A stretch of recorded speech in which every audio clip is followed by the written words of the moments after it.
오늘 말씀의 제목은 하나님을 기쁘시게 하는 믿음이라는 제목을 가지고 함께 은혜를 나누도록 하겠습니다. 하나님께서 어떠한 믿음을 기뻐하시는가? 하나님께서 기뻐하시는 믿음은 진리 위에 서 있는 사람을 하나님께서 기뻐하시는 줄로 믿습니다. 진리란 누구냐? 진리란 무엇이냐? 진리란 예수 그리스도예요. 예수님이 곧 진리요, 예수님이 곧 길이요, 예수님이 곧 생명이 되신 줄로 믿습니다. 여러분, 예수님이 아닌 것들은 다 가지치기 하시고 오직 예수님만 붙들고 살아갈 수 있는 저와 여러분이 다 될 수 있기를 주님의 이름으로 축원합니다. 한국교회에 참 많은 부흥이 있었어요. 2005년도에 기독교 인구가 860만 명이라고 하더라고요. 근데 10년이 지나서 2015년에 또 통계를 냈는데 967만 명으로 한 100만 명 이상이 이렇게 늘어났다고 합니다. 그런데 문제는 뭐냐면 그 967만 명, 1000만 명 가까이 되는 사람들이 다 교회 나온 사람들이 아니라는 거예요. 그 중에는 나는 기독교인이라고 이야기는 하지만 예배 생활하지 않고 신앙생활하지 않고 교회 생활하지 않고 믿음 생활하지 않는 사람들이 굉장히 많이 있다는 것입니다. 가나안 성도라고 하죠. 가나안 성도. 여러분 거꾸로 한번 해보시겠어요? 가나안, 안나가 성도. 네, 가나안 성도는요, 안나가 성도예요. 나는 교회에 나는 예수 믿는 사람인데 나는 종교는 기독교인입니다. 그런데 안 나가, 교회를 안 나가요. 기도회에 안 나가, 속회에 안 나가, 예배에 안 나가 성도입니다. 제가 학교 다닐 때 중고등부에 함께 했었던 이렇게 그 형들, 동생들 이렇게 있거든요. 그 대부분이요, 교회를 지금 다니지 않고 있습니다. 분명히 신앙에 체크할 때는 기독교인이라고 체크를 하는데, 제가 그때 학교 끝나면 항상 이렇게 떡볶이 사가지고 교회에 모여가지고 함께 먹고 탁구도 치고 놀기도 하고 그랬던 친구들이 성탄절이면 함께 성국도 하고 성탄절 새벽송도 돌았던 그러한 친구들이요, 지금은 교회에 나가지 않고 있다는 거예요. 너무나도 가슴이 아파요. 근데 그 친구들의 어떤 친구의 아버지는 장로님이기도 하시고 어떤 분은 권사님이기도 하시고 그런데도 신앙생활을 제대로 하지 않고 있는 모습을 바라보면서 참 마음이 아픈 것 같아요. 여러분, 그럼에도 불구하고 교회를 떠나서 살고 있다는 것이 무엇이냐? 바로 진리를 떠난 삶을 살고 있다는 것을 이야기하고 있는 거예요.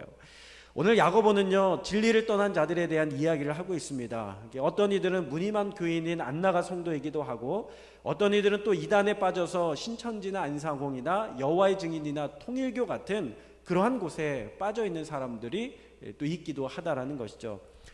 제 친구 중에 하나가 그 성경 공부를 가르쳐 준다고 해서 따라갔는데요, 처음에 기가 막히게 성경을 가르쳐 주더래요. 기가 막히게 성경을 공부를 가르쳐 주더래요.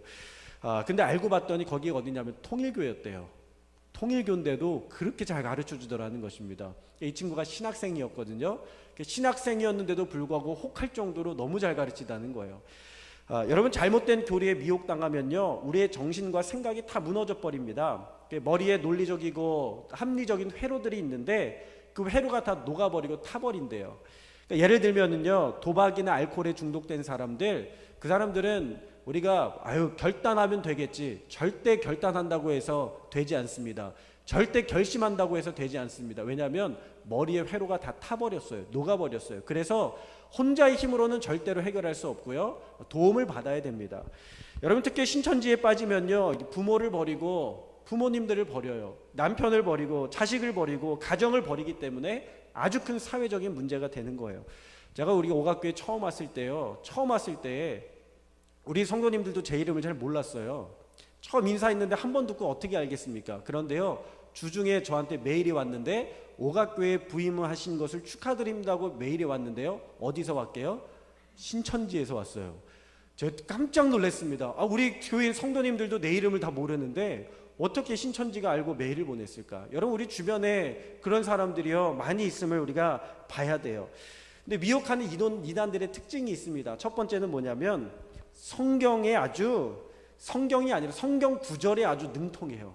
성경 구절을 얼마나 잘하는지 몰라요. 그걸 가지고 편집을 해서 끼워 맞춰가지고 이야기를 하는데 전체가 아니라 한 절씩만 이용을 해요. 그런 사람들 좀 위험합니다. 또 하나는 뭐냐면 성부와 성자와 성령에 대해서 우리가 알고 있는 것에 다른 이야기를 하는 거예요. 예를 들면 보혜사 성령이 또 있다거나, 아니면 성부 하나님 말고 어머니 하나님이 있다거나, 아니면 예수님 말고 또 다른 목자가 있다거나 하면서 덧붙입니다.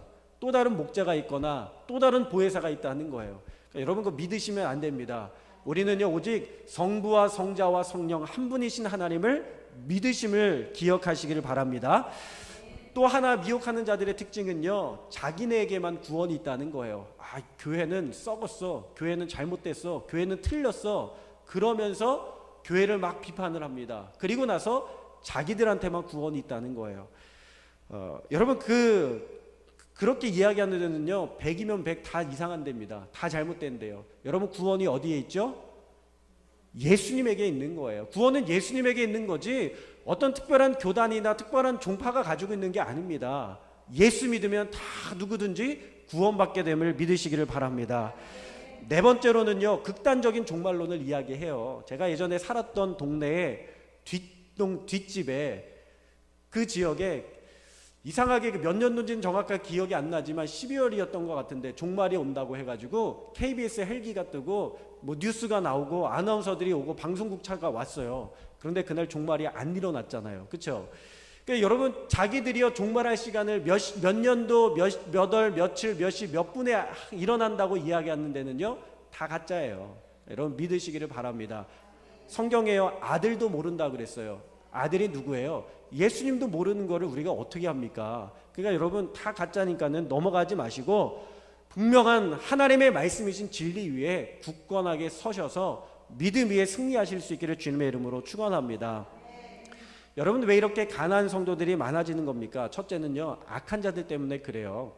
거짓말하고 속이고 그리고 멸망의 길로 인도하는 악한 영들의 세력과 그 영들을 추종하는 인간들이 있습니다. 그렇기 때문에 사람들을 미혹하는 거예요. 또 하나는요 좀 우리의 책임이라고 생각을 해요. 먼저 믿은 자들의 책임이라고 생각을 합니다.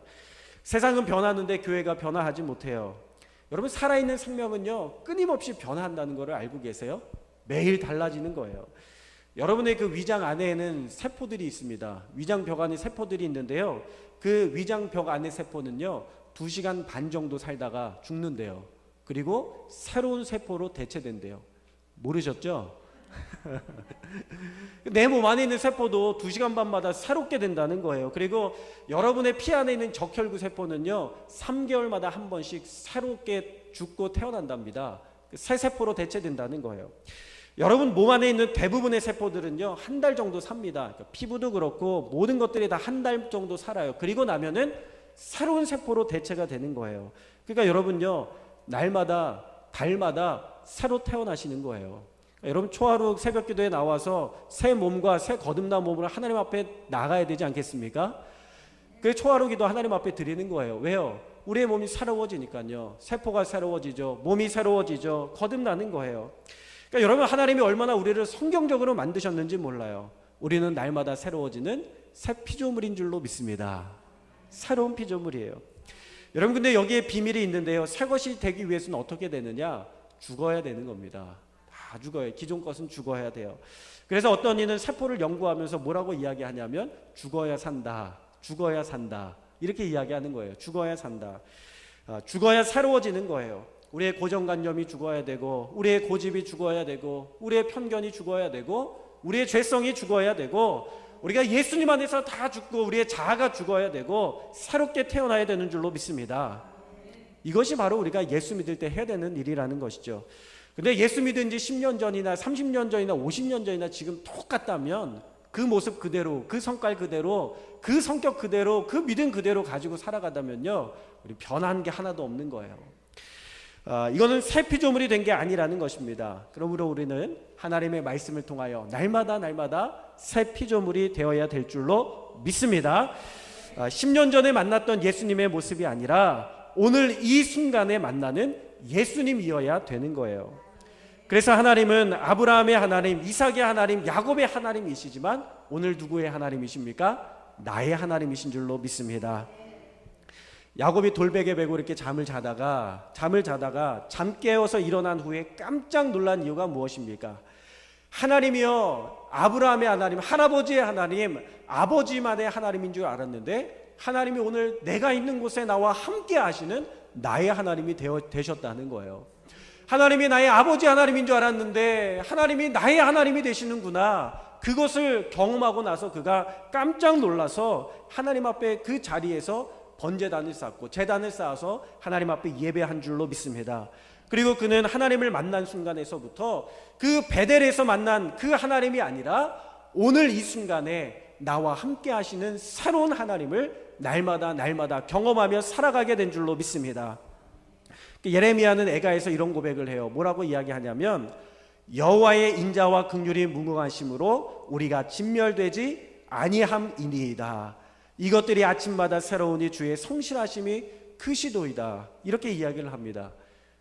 날마다 주님의 은혜가 새롭다는 거예요. 새 은혜를 주시고 새 말씀을 주시고 새 은혜를 주시고 새 성령을 주시고 새 마음을 주셔서 날마다 우리를 새롭게 하시는 줄로 믿습니다.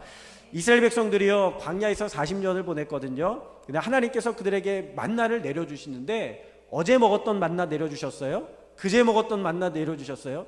제가 가끔 집에 보면은 밥통에 요즘에 시간이 나와요. 몇 시간째 된 건지, 그렇죠? 밥솥에 보시면 시간 나오죠. 어떤 밥은 12시간, 1시간 된 거는 금박한 밥이고, 어떤 밥은 24시간, 어떤 밥은 48시간, 어떤 밥은 72시간, 그 정도 되면 딱딱해가지고 못 먹잖아요. 하나님이 만나를 72시간 된 만나를 주셨습니까? 아니요. 매일매일 새로운 만나를 하나님께서 허락해 주신 줄로 믿습니다. 그 말은요, 새로운 밥 먹고 새로운 양식을 먹고 이스라엘 사람들은 날마다 새로운 사람이 되라는 것을 주님께서 원하셨던 거예요.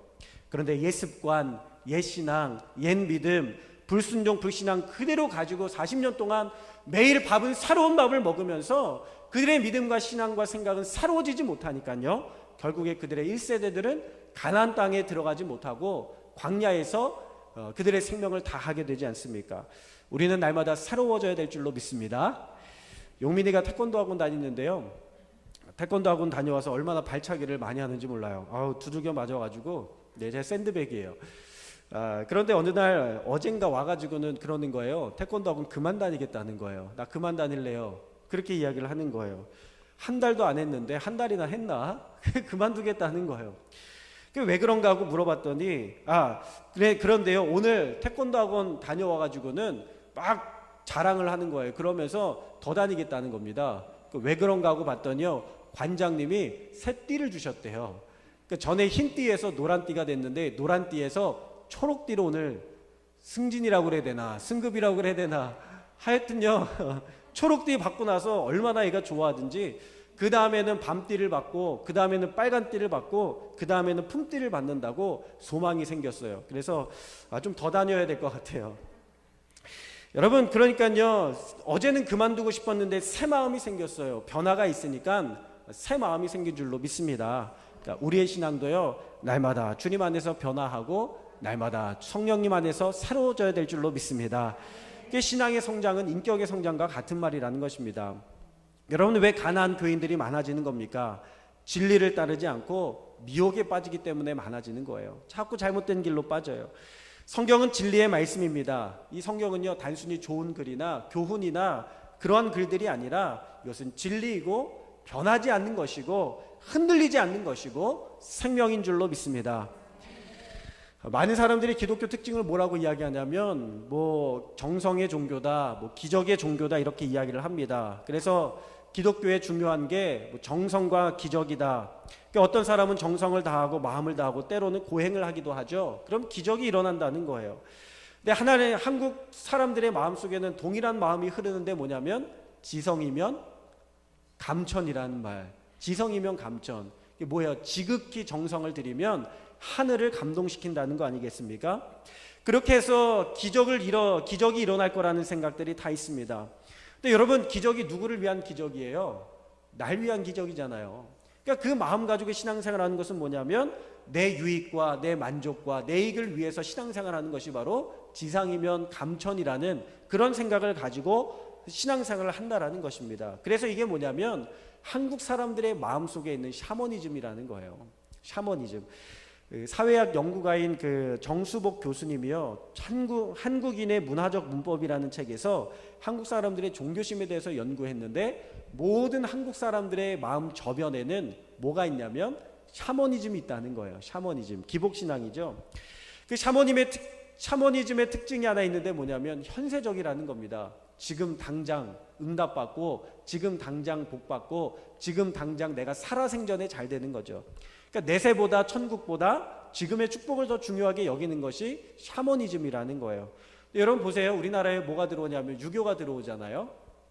유교가 들어와서 샤머니즘하고 부딪힐 줄 알았는데 부딪히지 않아요. 이 샤머니즘이 유교를 환영합니다. 대신 유교를 어떻게 되냐? 유교가 샤머니즘적인 유교로 변화가 되고 변질이 되는 거예요. 원래 이게 유교에서 제사 드리는 것은 뭐냐면 부모님께 감사하고, 그리고 부모의 은덕을 생각하고, 그리고 부모님께서 살아생전에 주셨던 교훈과 유지를 되새기 위해서 우리가 사실은 부모님을 섬기고 제사를 드리는 것이 바로 유교에서의 제사인데, 한국 유교의 특징은 뭐냐면 그 제사 자체가 굉장히 중요한 행위가 됐어요. 그래서 왜 제사를 지내냐면 복 받으려고, 그죠? 왜 제사를 지내냐면 부모님들이 와서 음식 먹고 돌아가서 자녀들 위하여 잘되게 해달라고 제사 지내잖아요. 해코지하지 말라고 제사 지내잖아요. 그러니까 샤머니즘이요, 유교를 완전히 바꿔놓았습니다. 그리고 부모님의 묘자리를 왜 심혈을 기울여서 쓰죠? 자손들, 후손들 화 미치지 않게 하려고. 결국에는 누구냐면 부모님 위한 게 아니라 나를 위한 거예요. 그게 바로 샤머니즘적인 특징이라는 겁니다. 그리고 나서 우리나라에 뭐가 들어오게 되냐면 불교가 들어오죠. 그 불교가 들어오잖아요. 이 불교는 원래 어떤 종교냐면 깨달음의 종교거든요. 그래서 깨닫는 거예요. 지혜를 깨닫는 거예요. 이 불교의 창시자가 누구냐면 인도의 왕자인 시타르타입니다. 석가모니라는 것은요, 왕족의 신분을 이야기하는 것이고, 시타르타가 원래 이름이에요. 왕족의 성자를 석가모니라고 부릅니다. 그러니까는 석가모니는 이름이 아니에요. 진짜 이름이 시타르타입니다. 근데 그가 원래는 인도 왕자요, 힌두교인이었는데, 힌두교에서는 이 고통을 뭐라고 생각하냐면 업보라고 생각하거든요. 전생이 업보예요. 근데 그가 왕자로 태어나고 왕족으로 태어난 것은 업적을 많이 쌓은 거거든요. 그런데 그가 왕족으로 태어나서 업보가 없어야 되는데 어머니가 일찍 죽었어요. 어린 시절에 어머니를 일찍 여의게 되면서 그가 고통을 느끼게 되고 아픔을 느끼게 됩니다. 그러면서 그가 한 가지 깨닫게 되는 것이 있는데, 모든 사람들에게는 희노애락이 있다는 거예요. 즐거움이 있고 기쁨이 있고 슬픔이 있고 아픔이 있고, 권력을 가진 자나 가지지 못한 자나, 부한 자나 부유하지 못한 자나, 신분이 높은 자나 신분이 낮은 자나 다 똑같이 이 희노애락을 느끼게 된다는 거예요. 그러면 이것을 어떻게 초월할 수 있는가? 그래서 그가 그 왕궁을 떠나서 세상을 다니면서 깨달음을 얻기 위하여, 그 방법을 얻기 위하여, 해답을 얻기 위하여 때로는 고행도 하고, 때로는 훈련도 하고, 때로는 구루 선생들을 찾아다니면서 알려고 하지만 도대체가 해답이 없는 거예요. 찾을 수가 없는 거예요. 그러다가 어느 날 그가 보리수 아래서 깨달음을 얻게 되는데, 희노애락은 자신의 내부의 자아에서부터 온다는 것을, 설교 시간인데 불교 시간이 된 것 같아서 좀 약간 이상한데, 자아에서부터 시작되는 것을 깨닫게 돼요. 그래서 세상을 바꿀 게 아니다, 내가 바뀌어야 된다. 여러분 굉장히 큰 깨달음이잖아요. 세상을 바꿀 게 아니라 내가 바뀌어야 된다. 그래서 내 자아를 내려놓는다. 그게 뭐예요? 무아지경이잖아요. 그래서 무아지경에 이르는 사람은 어디에 이르게 된다고요? 열반에 이르게 된다는 게 불교의 가르침이요, 깨달음이요, 정수예요. 근데 한국에 들어온 순간 이 불교가요, 깨달음은 상관이 없어졌어요. 뭐가 중요하냐면, 여러분 입시철에 불교에 가보시면 아시겠지만 그 수능 100일을 남겨두고부터 불교에서도 기도하기 시작합니다. 기도하는데 그 등은 10만 원, 기왓장에 쓰는 기도문은 10,000원. 뭐 이렇게 못 보셨어요 그런 거? 네. 그리고 촛불 켜놓는 거는 10,000원. 뭐 하면서 다 그렇게 하면서 빌어요. 잘 되게 해달라고. 온갖 입시 성공을 위한 기도로 도배되어 있습니다. 왜냐하면 한국 저변에 흐르고 있는 이 샤머니즘 때문에 그래요. 여러분 교회는 어떨까요? 한국 교회 정말 많은 사람들이 기복신앙에 빠져 있잖아요. 우리가 정신 차려야 될 줄로 믿습니다. 미혹되는 것에 자꾸 격가지로 빠져나가지 말고 예수 그리스도를 구원자로 진리로 붙들고 살아가야 될 줄로 믿습니다. 영안교회 박정근 목사님이 이렇게 이야기를 했어요. 기독교의 특징은 정성과 기적이 아니라 기독교의 특징은 계시와 진리입니다. 계시와 진리라는 거예요. 보세요.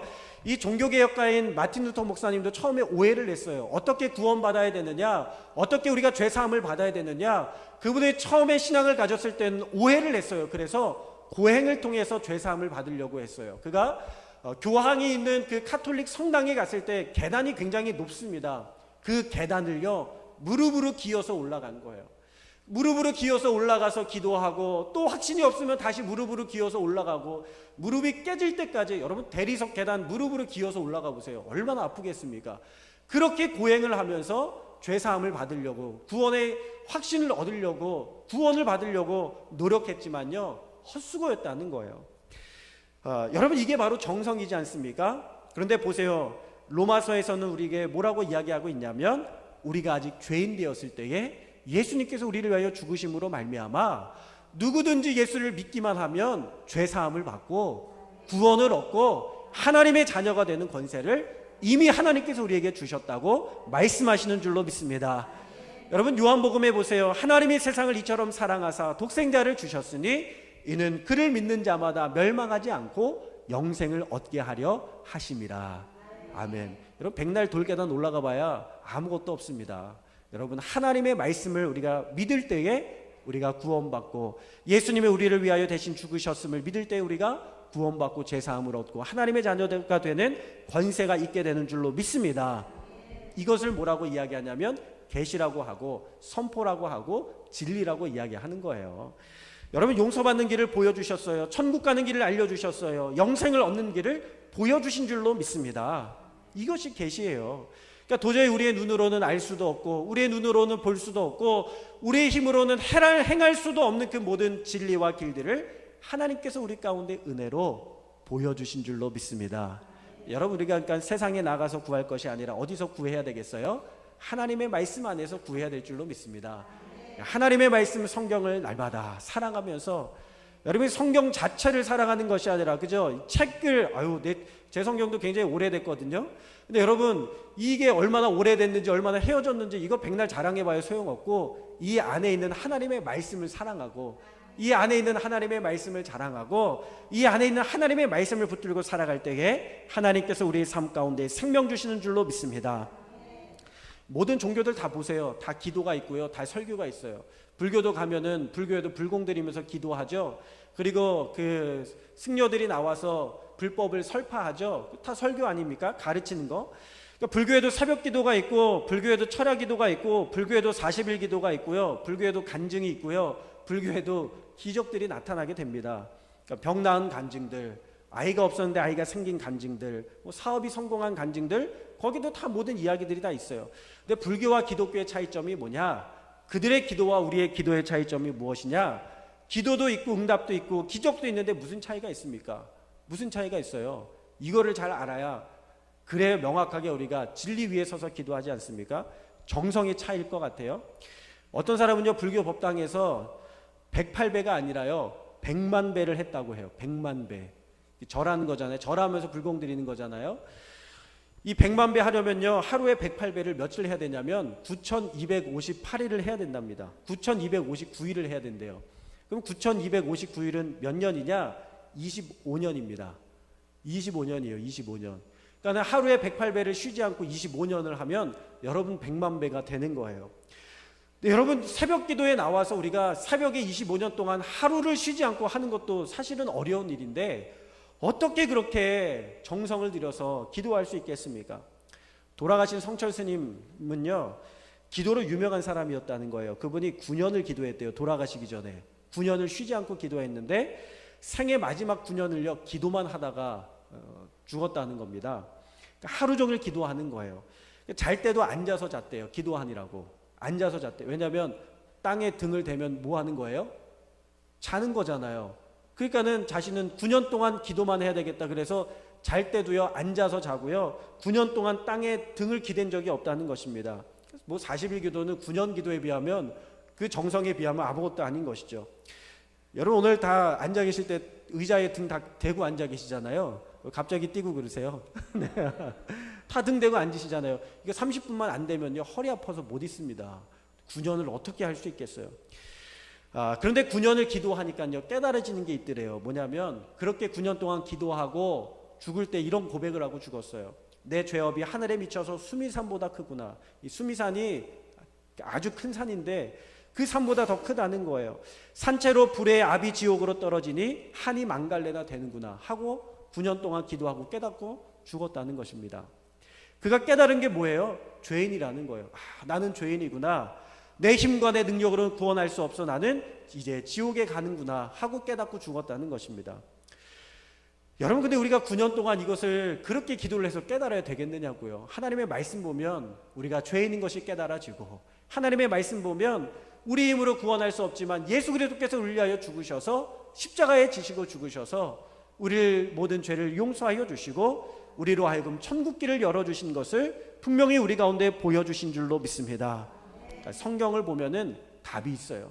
성경을 보면 능력이 있습니다. 성경을 보면 길이 있는 거예요. 그 예수님이 나는 곧 길이요 이렇게 말씀하시잖아요. 길이 뭡니까? The way, 방법이 되기도 하고 해답이 되기도 하고 길이 되기도 하고, 우리 인생 가운데 예수님 믿을 때 우리 삶의 길을 보여주시고 방법을 보여주시고 해답을 주시는 줄로 믿습니다. 세상이 어떻게 창조되었는지, 우리의 주인이 누구인지, 그 주인께서 우리를 어떠한 존재로 여기시는지, 그리고 죽은 후에 우리가 어떻게 됐는지, 어디로 갔는지, 어디에 어떻게 구원을 받는지, 그 진리의 말씀이 이 성경에 다 기록이 되어 있는 줄로 믿습니다. 여러분, 오늘 말씀에 나오는 미혹되어라는 말은요, 헬라어 원어를 보면 떠돌이 방랑자라는 뜻을 가지고 있어요. 그러니까 자꾸 성경에서 떠나고 자꾸 교회에서 떠나고 자꾸 말씀에서 떠나서 다른 데 기웃기웃 거리니까 떠돌이 생활을 할 수밖에 없고 방랑자 생활을 할 수밖에 없다는 것입니다. 저는 우리 오각교회 모든 성도님들이 다른 데 기웃거리는 것이 아니라 오직 하나님의 말씀, 진리이신 예수 그리스도를 붙들고 승리하며 살아갈 수 있는 모든 성도님들이 다 될 수 있기를 주님의 이름으로 축원합니다. 진리 안에 거하시고 진리를 붙드시고 진리이신 예수님과 날마다 동행하세요.